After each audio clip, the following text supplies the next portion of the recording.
कार्तिक मास की कथा अध्याय 1 मैं सिमरू माता शारदा बैठे जिह्वा आए। कार्तिक मास की कथा लिखे कमल हर्षाय नैमिषारण्य तीर्थ में श्री सूत जी ने 88,000 सनकादि ऋषियों से कहा, अब मैं आपको कार्तिक मास की कथा विस्तार पूर्वक सुनाता हूँ, जिसका श्रवण करने से मनुष्य के सभी पाप नष्ट हो जाते हैं और अंत समय में वैकुंठ धाम की प्राप्ति होती है। सूत जी ने कहा, श्री कृष्ण जी से अनुमति लेकर देवर्षि नारद के चले जाने के पश्चात सत्यभामा प्रसन्न होकर भगवान कृष्ण से बोली, हे प्रभु, मैं धन्य हुई, मेरा जन्म सफल हुआ।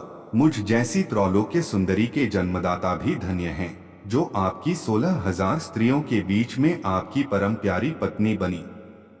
मैंने आपके साथ नारद जी को वह कल्पवृक्ष आदि पुरुष विधिपूर्वक दान में दिया, परंतु वही कल्पवृक्ष मेरे घर लहराया करता है।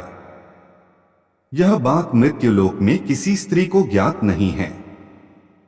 हे त्रिलोकीनाथ, मैं आपसे कुछ पूछने की इच्छुक हूं। आप मुझे कृपया कार्तिक महात्म्य की कथा विस्तार पूर्वक सुनाइए, जिसको सुनकर मेरा हित हो और जिसके करने से कल्पपर्यंत भी आप मुझसे विमुख न हो।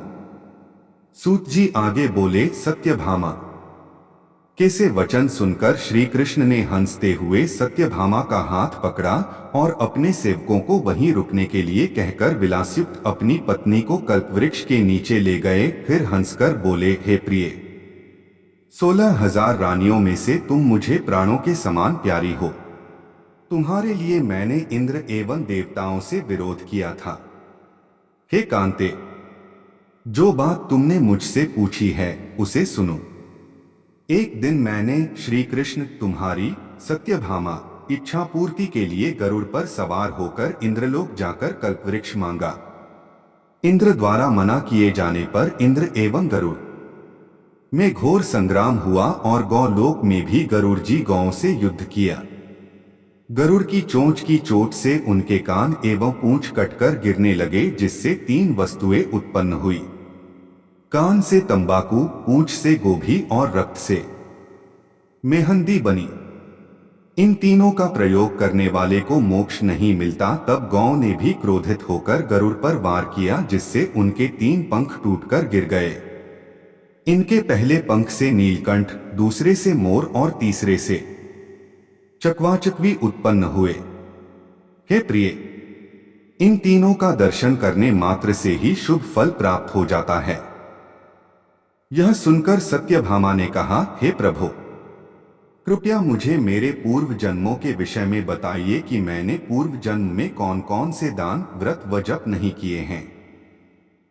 मेरा स्वभाव कैसा था, मेरे जन्मदाता कौन थे और मुझे मृत्युलोक में जन्म क्यों लेना पड़ा। मैंने कौन सा पुण्य कर्म किया था जिससे मैं आपकी अर्धांगिनी हुई। श्री कृष्ण ने कहा, हे प्रिय, अब मैं तुम्हारे द्वारा पूर्व जन्म में किए गए पुण्य कर्मों को विस्तार पूर्वक कहता हूं, उसे सुनो। पूर्व समय में सतयुग के अंत में मायापुरी में अत्रि गोत्र में वेद वेदांत का ज्ञाता देव शर्मा नामक एक ब्राह्मण निवास करता था। वह प्रतिदिन अतिथियों की सेवा, हवन और सूर्य भगवान का पूजन किया करता था। वह सूर्य के समान तेजस्वी था। वृद्धावस्था में उसे गुणवती नामक कन्या की प्राप्ति हुई। उस पुत्रहीन ब्राह्मण ने अपनी कन्या का विवाह अपने ही चंद्र नामक शिष्य के साथ कर दिया। वह चंद्र को अपने पुत्र के समान मानता था और चंद्र भी उसे अपने पिता की भांति सम्मान देता था। एक दिन वे दोनों कुश व समिधा लेने के लिए जंगल में गए। जब वे हिमालय की तलहटी में भ्रमण कर रहे थे, तब उन्हें एक राक्षस आता हुआ दिखाई दिया।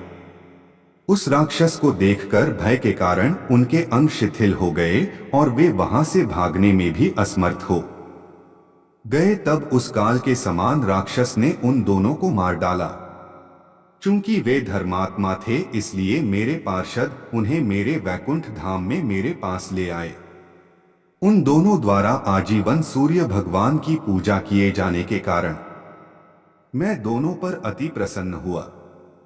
गणेश जी, शिव जी, सूर्य व देवी, इन सब की पूजा करने वाले मनुष्य को स्वर्ग की प्राप्ति होती है। मैं एक होता हुआ भी काल और कर्मों के भेद से 5 प्रकार का होता हूं। जैसे एक देवदत्त, पिता, भ्राता आदि नामों से पुकारा जाता है। जब वे दोनों विमान पर आरूढ़ होकर सूर्य के समान तेजस्वी, रूपवान, चंदन की माला धारण किए हुए मेरे भवन में आए तो वे दिव्य भोगों को भोगने लगे।